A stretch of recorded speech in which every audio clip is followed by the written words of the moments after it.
स्वागत है दोस्तों आपके अपने चैनल ऑन स्टडी क्लास पर। मैं आज आप लोगों को और लास्ट क्वेश्चन बताने वाला हूँ पेपर 5 का, ठीक है ना, इकोनॉमिक्स ऑनर्स के। ये भी क्वेश्चन जो है इम्पोर्टेंट है और क्वेश्चन मैं पहले ही बता चुका हूँ कि जिस भी चैप्टर से आता है क्वेश्चन 2-3 आ ही जाता है एक साथ, ठीक है ना।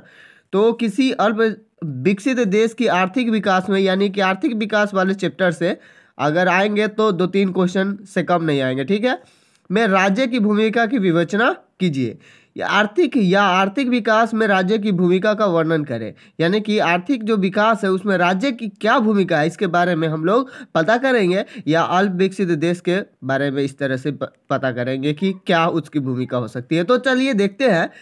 तो प्राचीन काल में जब स्वतंत्र व्यापार की नीति प्रचलन में थी, उस समय सरकार द्वारा आर्थिक एवं वाणिज्य क्रियाओं में हस्तक्षेप अनुचित माना जाता था। लेकिन धीरे धीरे सरकार व्यापार की क्रियाओं में हस्तक्षेप करने लगी और राज्य सरकार के कार्य क्षेत्र के साथ साथ उसका आर्थिक विकास का दायित्व भी बढ़ता गया। वर्तमान समय में स्थिति यह है कि देश की आर्थिक विकास में राज्य की भूमिका केंद्रीय रहती है। विकास कार्य में राज्य की भूमिका निम्नलिखित है, यानी कि निम्नवत है।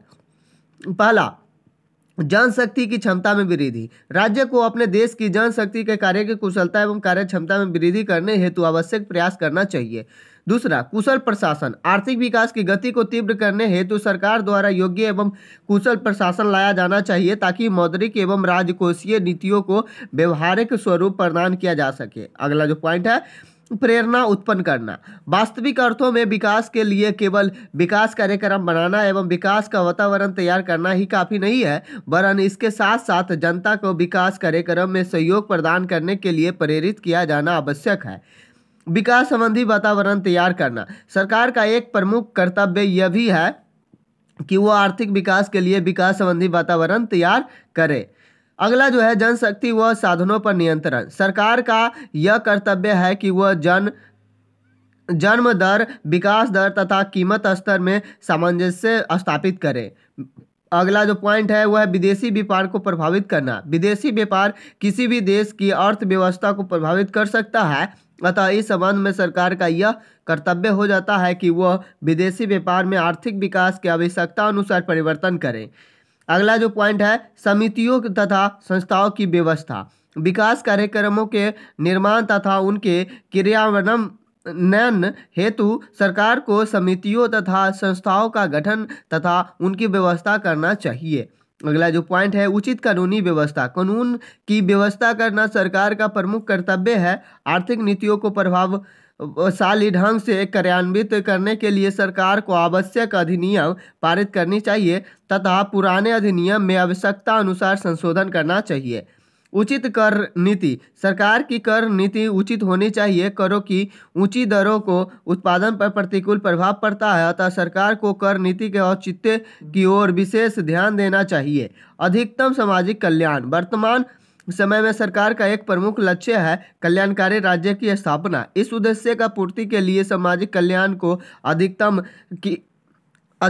किया जाना जरूरी है। निवेश तथा नवप्रवर्तक को प्रोत्साहन।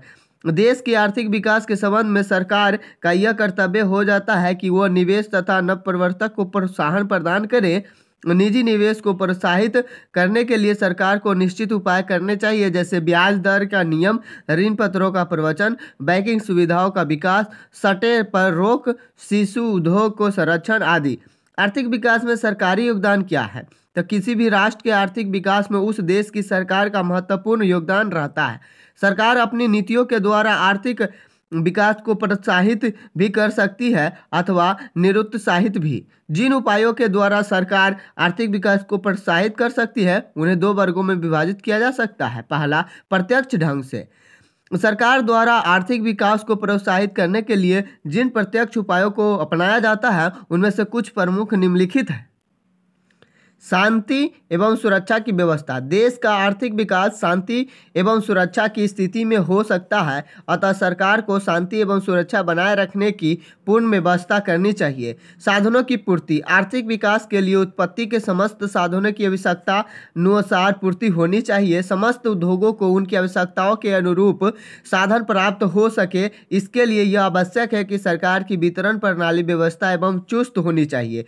श्रम व अन्य साधनों की गतिशीलता में वृद्धि। देश की आर्थिक विकास के लिए श्रम एवं अन्य साधनों की गतिशीलता में वृद्धि करना अत्यंत आवश्यक है। अतः सरकार को चाहिए कि वह इन साधनों की गतिशीलता में वृद्धि करने हेतु आवश्यक प्रयास करे।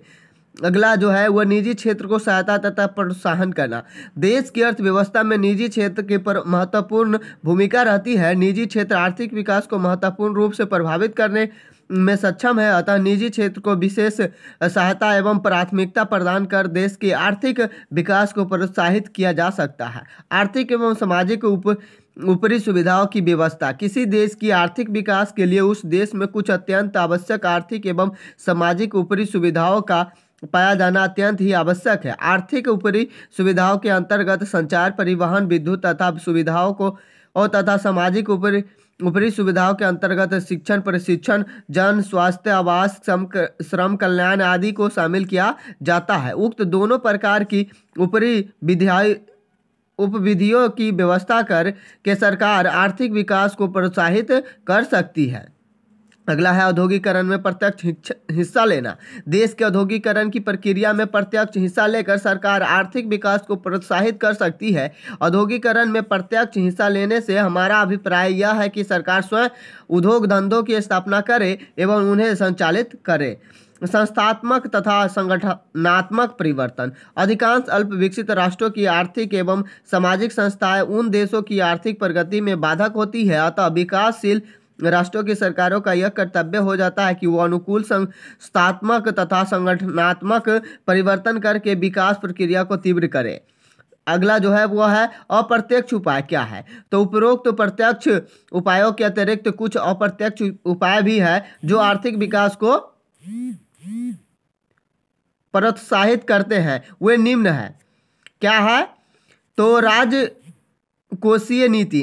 देश की आवश्यकता के अनुरूप राजकोषीय नीति का निर्धारण करके विकास को प्रोत्साहित किया जा सकता है। मौद्रिक नीति। देश के नियोजित आर्थिक विकास में मौद्रिक नीति का महत्वपूर्ण योगदान रहता है। विभिन्न आर्थिक क्रियाओं के लिए आवश्यक वित्त उपलब्ध कराने, मुद्रा प्रसार को नियंत्रित करने तथा भुगतान संतुलन को पक्ष में बनाए रखने के लिए मौद्रिक नीति में आवश्यकता अनुसार परिवर्तन करने होते हैं।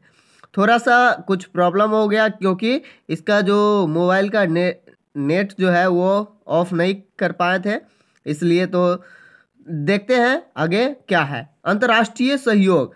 अंतर्राष्ट्रीय सहयोग प्राप्त करके अल्प विकसित राष्ट्र तेजी के साथ आर्थिक विकास कर सकते हैं। इसके अभाव में इन राष्ट्रों में आर्थिक विकास के अनेक बाधाएं आती है। विदेशी व्यापार नीति। विकासशील राष्ट्र देश के हितों को ध्यान में रखकर अनुकूल विदेशी व्यापार नीति का निर्धारण करके आर्थिक विकास को प्रोत्साहित दे सकते हैं। आर्थिक विकास के लिए सरकार को निर्यातों को प्रोत्साहित तथा आयात को हतोत्साहित करना चाहिए। मूल्य नीति। मूल्य नीति भी आर्थिक विकास को प्रभावित कर सकती है। हल्की मूल्य वृद्धि जहां आर्थिक विकास को प्रोत्साहित करती है, वहां दूसरी ओर अत्यधिक मूल्य वृद्धि विकास मार्ग में बाधा उत्पन्न करने लगती है। आर्थिक विकास में अवरोध क्या है? तो सरकार एक ओर जहां अपने कार्यकलापों में आर्थिक विकास को प्रोत्साहित कर सकती है, वहीं दूसरी ओर विकास में अवरोध उत्पन्न कर सकती है। आर्थिक विकास के लिए मुख्य अवरोध इस प्रकार है। शांति एवं सुरक्षा कायम न रख पाना, दोषपूर्ण शासन एवं पथभ्रष्ट प्रशासन, शोषण की प्रवृत्ति को प्रोत्साहित देना, लोको उपयोगी सेवाओं की उपेक्षा करना, अत्यधिक स्वतंत्रता अपनाना, आवश्यकता से अधिक नियंत्रण एवं अनुचित तथा अवांछनीय हस्तक्षेप, धन का अपव्यय करना तथा खर्चीले संघर्षों का जारी करना अथवा रखना, विदेशी निवेशकर्ताओं के मार्ग में बाधा उत्पन्न करना। ये जो पॉइंट है वो क्या होता है? आर्थिक विकास में अवरोध उत्पन्न कर सकता है। किसके द्वारा? तो राज्य के द्वारा। तो ये हम लोग देखें कि किस तरह से विकास के मार्ग को आगे बढ़ाने में राज्य भूमिका अदा करती है। तो आप लोगों ने एक बार ज़रूर सुना और आप लोग सुनने के लिए थैंक्स। और आपको ये सुनना बहुत ज़रूरी है क्योंकि आप लोगों को देखना भी है, सुनना भी है, ताकि किसी भी तरह से आप बहुत अच्छे से वहाँ पर लिखेंगे। तो मैं चाहूँगा कि अब मैं इसका ऑनर्स पेपर जो 6 है उसका वीडियो अपलोड करूँ। अगर आप लोग चाहते हैं तो इसको एक लाइक कर दीजिए और इस चैनल पर नए हैं तो इसको सब्सक्राइब कर लीजिए। फिर मिलते हैं नेक्स्ट वीडियो में। Thank you.